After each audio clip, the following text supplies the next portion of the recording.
What's up, guys? Matt here. Maybe you've been working with your hands your whole life, or construction, or warehousing, or driving, or even a desk job, and you're great at what you do, but you keep feeling that little voice in the back of your head, what if I could be my own boss? And it's a real feeling. And usually that feeling comes when you know you have way more potential than your current situation. And you're probably wondering, how am I going to afford health insurance? I have bills, I have rent or a mortgage, I have food that I have to pay for, I have beer money. What? And believe me, I've been exactly where you are, wondering if there's a way out of the daily grind or the 9 to 5 or whatever you want to call it, a way to earn more using the skills I already had without having to go back to school or take on years of experience first. So here's the truth. You can start your own freight brokerage with zero experience. And today I'm going to break down the 6 steps you need to get there, and there's zero fluff. I'm talking about practical actions I took myself.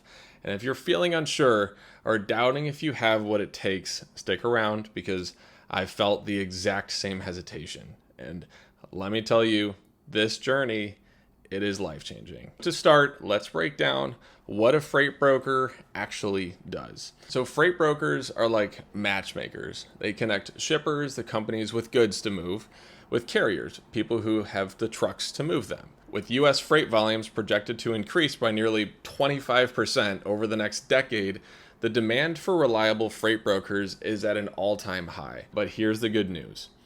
Starting out, you don't need a big fleet, an office, or a team of employees, but here's the catch. This isn't something you can just wing. Like any business, you need proper training to succeed. Freight brokering is a complex industry with a lot of moving parts. Understanding the market, managing loads, dealing with regulations, and knowing how to find the best rates. Without the right knowledge, the monthly costs can add up very quickly without the income from your business to support it. So maybe it's just you and a laptop and a phone and maybe a dog to keep you sane. That's exactly where I started. Just me, some basic tools, and a burning desire to prove that I could succeed on my own without working for someone else my whole life.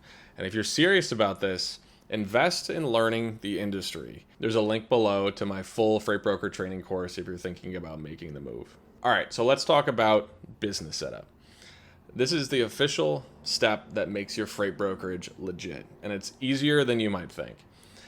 First, you'll need a surety bond, which is required by the FMCSA. And think of it as like your financial backup for carriers in case you have trouble paying them. But if you manage things right, you'll never have to worry about it. I pay just under $900 a year for mine. Next, you'll need a freight broker authority, which is your MC number, which is your official license to operate as a freight broker. It's issued by the FMCSA and it costs $300 as a one-time filing fee. You'll also need a process agent or a BOC3, basically a service that receives legal documents on your behalf in case you screw up, which you won't do because we're going to go through all the proper steps, which starts at about $70 a year. Then there's insurance to protect you against potential claims and cargo loss. Basically, liability insurance starts at around $1,000 annually, though this varies a lot depending on most coverage. Most shippers require insurance, so I'd personally recommend getting it right away. I work with a couple Fortune 500s that require me to pay more than that, but the income pays off the extra cost pretty quickly. For business formation, I'd suggest going the LLC route for legal protection and tax benefits. In most states, it costs about $200 to $300 to set up. And the last thing is a local business license, which might be required depending on your location, which starts at around $50. So your startup costs are around $2,600. And once you're set up, monthly costs for legal setup is on average about $190 a month. So to put this in perspective, starting a McDonald's franchise can cost you about $1.5 to $2.5 million, and a sit-down coffee shop costs around $100,000 to start. So compared to most businesses, freight brokering has one of the lowest costs to entry, and with some of the same effort, you can start seeing returns relatively quickly. So now comes the fun part, figuring out what niche you want to work in. Freight is everywhere, but the key to starting strong is specializing in something. By finding a niche, you can stand out faster and build expertise that shippers and carriers trust. So, for example, some brokers focus on industries like agriculture or heavy machinery, while others specialize in equipment types like refrigerated trucks for perishable goods or flatbeds. Right now, the flatbed market is a $15 billion industry in the US, and it's growing very quickly. So, nailing down your niche gives you a major competitive edge. When I chose my focus, I decided to go very deep instead of wide, and I became the go-to broker for very specific types of shippers. Suddenly, referrals started coming in, and my business growth skyrocketed.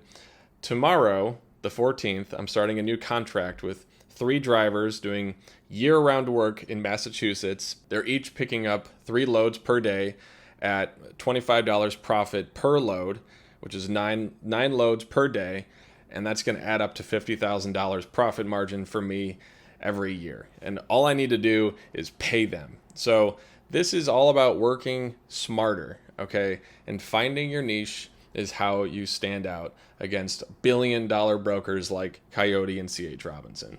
Freight brokering is all about relationships. And as an introvert, I get it. Building relationships can feel very daunting with people that you don't know. But here's the key.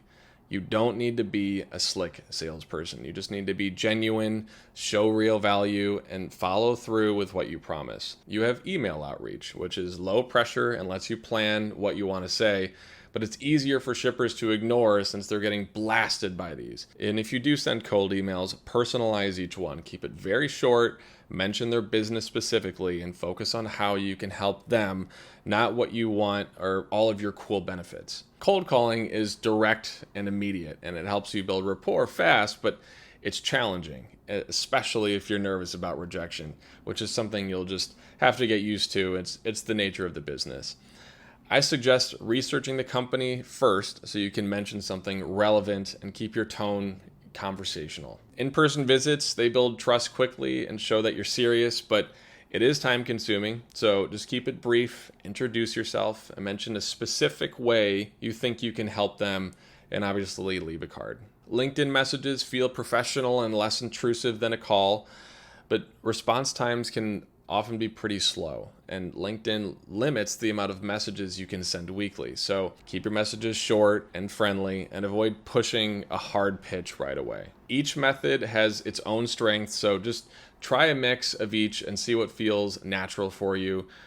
Building relationships in freight takes trust and consistency and plenty of patience with cold outreach. And while it's definitely possible to gain new shippers through email or LinkedIn, especially if cold calling feels intimidating, don't buy into advice from someone who sold their business years ago from like boot camps or promising that you can skip cold calls altogether. That advice is outdated and based on a very different market climate. In today's market, a balanced approach is what will set you up for success. So now let's talk about landing your first client.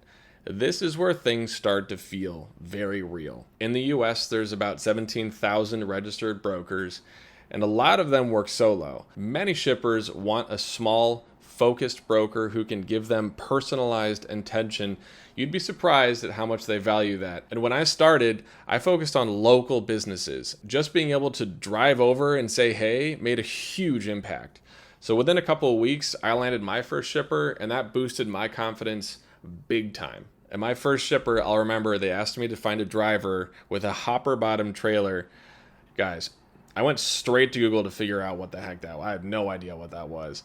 But I secured a year-round contract with that shipper, and for every ton that the driver picked up at worth of animal feed, I made $1, which came out to about $2,000 a month. And just remember, every broker starts with 0 clients. So your first win is always the hardest, but once you get it, things start getting easier. All right, so lastly, you need to get comfortable with operations. That means staying organized, understanding load boards, which are around $150 a month, and managing your profit margins. As a new broker, your margins are your bread and butter, especially on small loads. The industry average is around 15%, but with the right relationships, some brokers can push for between 20 and 25%. It's all about efficiency. So small daily actions like sending rate confirmations quickly and following up build a reputation for reliability. Early on, I made sure to respond to every call, like every email, within 1 minute. And those little things make a huge difference. And one of the most game-changing things that I learned, automation tools. Setting up automatic invoicing, streamlining communication with carriers, using shipment trackers saved me a ton of time. And I even outsourced all of my operations so I could focus and still do focus 100% on finding new shippers. And these tools and strategies free me up so I can concentrate on what really matters, which is growing my business. So if you're ready to dive deeper, I've added a link to a full course on becoming a freight broker in the description. There's also a training specifically for brokers who want to focus on landing long-term contracts. And for me, this business is not just a job, it's a way of life. And having the freedom to run things my way, building something from the ground up, that's what makes it worth it. And if this path speaks to you, I am here to help however I can. Thanks for watching, and if you're ready to make the leap, you can also hop into the Discord and you can say hey to me if you want to. And I think it's 141 members now at this point. Link is below to that. All right, peace.